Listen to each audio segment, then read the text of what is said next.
آئیے کتاب رحمت سورہ الکہف اٹھائیں۔ اللہ تعالیٰ نے ایک واقعہ بیان کیا ہے حضرت موسیٰ اور حضرت خضر علیہ السلام کا، کہ حضرت موسیٰ علیہ السلام عزم مصمم کر کے جب چلے تو اللہ فرماتا ہے کہ ہم نے حضرت موسیٰ علیہ السلام کو جس بندے کی نشانی بتائی تھی وہ بندہ ان کو وہاں مل گیا۔ سفید چادر اوڑے حضرت خضر علیہ السلام وہاں لیٹے ہوئے تھے، تو یہ جا کے ان کے پاس کھڑے ہو گئے کہ حضرت میں آپ کی خدمت میں اس لیے آیا ہوں کہ اللہ نے آپ کو جو خصوصی علم عطا کیے ہیں میں ان کو سیکھنے کی غرض سے آپ کی چوکھٹ پہ آیا ہوں۔ کہا تم میرے ساتھ صبر نہیں کر پاؤ گے، معاملے مشکل ہیں، سفر دشوار ہے، منزل کٹھن ہے، اور میرے معاملات ایسے ہیں کہ تم اعتراض کرو گے اس کے بغیر تم رہ نہیں سکتے۔ حضرت موسیٰ علیہ السلام نے کہا اگر اللہ نے چاہا تو آپ دیکھیں گے میں صبر کروں گا اور آپ کے کسی حکم کی کسی کام کی میں نافرمانی نہیں کروں گا، کسی کام کا انکار نہیں کروں گا۔ کہا کہ اچھا شرط یہ ہے کہ جو میں کروں اس پر تم اعتراض نہیں کرو گے، سوال نہیں کرو گے، یہاں تک کہ میں خود ہی نہ بتاؤں۔ تو کہا کہ یہ شرط ٹھہری، میں کوئی بات نہیں کروں گا۔ فانطلقا، دونوں چل پڑے، دریا کے پار جانا تھا۔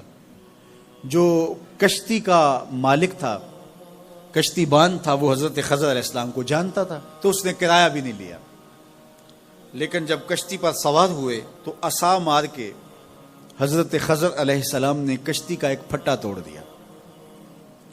تو بے ساختہ حضرت موسیٰ علیہ السلام نے کہا آپ نے پھٹا توڑ دیا، یہ سارے ڈوب جائیں؟ کہا میں نے کہا تھا نا تم میرے کاموں پہ صبر نہیں کر پاؤ گے۔ تو حضرت موسیٰ کو یاد آیا، کہا میں بھول گیا تھا، اس پر مواخذہ نہ کیجیے۔ پھر دونوں چل پڑے، بچے کھیل رہے تھے، ایک خوبصورت لڑکا وہ بھی بچوں میں کھیل رہا تھا۔ حضرت خضر آگے بڑھے اور اس کی گردن مروڑ دی، اس کو قتل کر دیا۔ صاحب شریعت تھے حضرت موسیٰ علیہ السلام، نہ رہ سکے، پھر بول پڑے ایک جان کو بغیر کسی جان کے بدلے میں قتل کر دیا، اس نے گوایا کیا تھا ہمارا؟ آپ نے بہت ہی جو ہے وہ غلط کام کیا، یہ کام اچھا نہیں کیا آپ نے۔ کہا میں نے کہا نہیں تھا کہ تم میرے ساتھ صبر نہیں کر پاؤ گے۔ کہا ایک موقع اور دے دیجئے، اب اگر میں نے کوئی اعتراض اٹھایا تو پھر دوبارہ مجھے آپ اپنی صحبت میں نہ رکھیے، عذر تمام ہو جائے گا۔ پھر دونوں چل پڑے، یہاں تک کہ ایک بستی میں دونوں آئے تو آپ نے بستی والوں سے کہا کہ ہم مہمان ہیں، آپ ہماری مہمان نوازی کیجیے، کھانا کھلائیے۔ تو انہوں نے انکار کر دیا، کہا کہ ہم تو آپ کو بلایا نہیں ہے، آپ خود آئے ہیں، آپ اپنے کھانے کا خود انتظام کیجیے۔ گزر رہے تھے گلی سے تو ایک دیوار گرنا چاہ رہی تھی، تو جلدی سے اس دیوار کو مرمت کر دیا۔ کہا حضرت ہم اگر چاہتے تو اس پہ اجر لے سکتے تھے، انہوں نے ہمیں کھانا تک نہیں دیا اور ہم ان کی دیواریں سیدھی کر رہے ہیں۔ کہا اب تمہاری میری جدائی ہو گئی، تم نے یہ بھی اعتراض کر دیا۔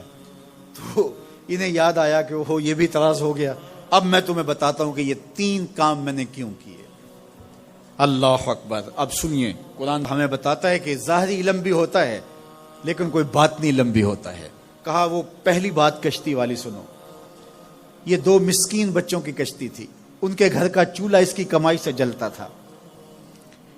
دریا کنارے کنارے ایک ظالم بادشاہ رہا تھا جو لوگوں کی کشتیاں چھین رہا تھا، ہم نے تھوڑا سا عیب لگا دیا، وہ ٹوٹی کشتی چھوڑ کے چلا گیا۔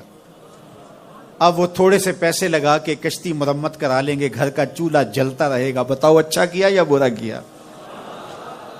کہا رہی بات اس بچے کی جس کو ہم نے قتل کیا، اس کے ماں باپ مومن تھے، نیک تھے، صالح تھے، بچے نے بڑا ہو کے بہت برا ہونا تھا، ہم نے اس کو قتل کر دیا، اللہ اس کے بدلے ان کو بہتر اولاد دے گا۔ علماء تفسیر نے لکھا ہے اس بچے کے بدلے میں اللہ نے ان والدین کو ایک بیٹی عطا کی جس کی نسل سے 70 نبی پیدا ہوئے۔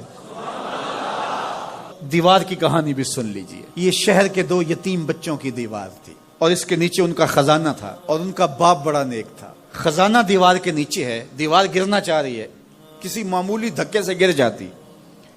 2 ہی صورتیں تھیں، یا وہ بچے خود اپنا خزانہ اٹھا لیتے یا لوگ اٹھا کے لے جاتے۔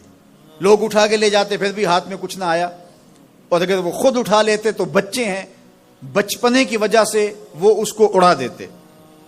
تو ہم نے اس کے اوپر دیوار کھڑی کر دی، جب تک وہ اس قابل نہیں ہو جاتے کہ یہ خزانہ نکال کے اس کو صحیح مصرف پہ لگا سکیں، اتنی دیر تک دیوار گرے گی نہیں۔ اللہ اکبر۔ وہ کسی وجہ سے دیوار قائم رہے گی، اور جب وہ اس عمر کو پہنچ جائیں گے جس عمر میں وہ اس خزانے کو سنبھال سکیں گے تو پھر دیوار خود بخود گر جائے گی اور یہ خزانہ نکال کر کے اپنے کام پہ لے آئیں گے۔ میں جب پہلی مرتبہ اس کو جو ہے وہ غور کے ساتھ تلاوت کیا تو مجھے یہ لگا کہ اس کا انطباق پاکستان کے حالات پہ بھی ہو سکتا ہے، اس لیے کہ یہ بھی یتیموں کا سرمایہ ہے۔ کتنے یتیم روتے بلکتے رہ گئے اور ان کے سر سے جو ہے وہ سائے اٹھ گئے اس وطن کے لیے، لیکن میرے مالک نے اس ملک کے خزانوں پر گہرے پہاڑ اور بڑی بڑی دیواریں کھڑی کر دی ہیں۔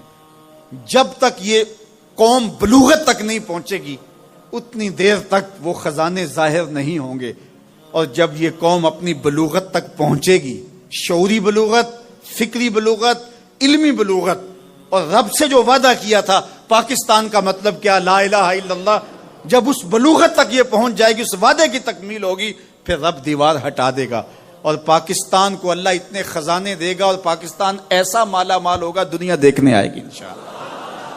اس لیے رب نے دیواریں بنا کے رکھی۔ تمہارا باپ معین الدین چشتی بڑا نیک تھا، تمہارا باپ داتا گنج بخش علی حجویری بڑا نیک تھا، تمہارا باپ حضرت مجدد الف ثانی بڑا نیک تھا، ان کی وجہ سے میں دیواریں کھڑی کر رہا ہوں اور مضبوط حصار لگا رہا ہوں تمہارے خزانوں پر، اور وہ وقت آئے گا جب تم بلوغت کی عمر کو پہنچو گے، دیواریں ہٹ جائے گی اور تمہارا وطن زمانے پہ مہکتے پھول کی طرح اور چمکتے ستاروں کی طرح اور روشن آفتاب کی طرح چمکتا اور مہکتا دکھائی دے گا، اور زمانہ پاکستان دیکھنے آئے گا، پاکستان دنیا کی قیادت کرے گا انشاءاللہ۔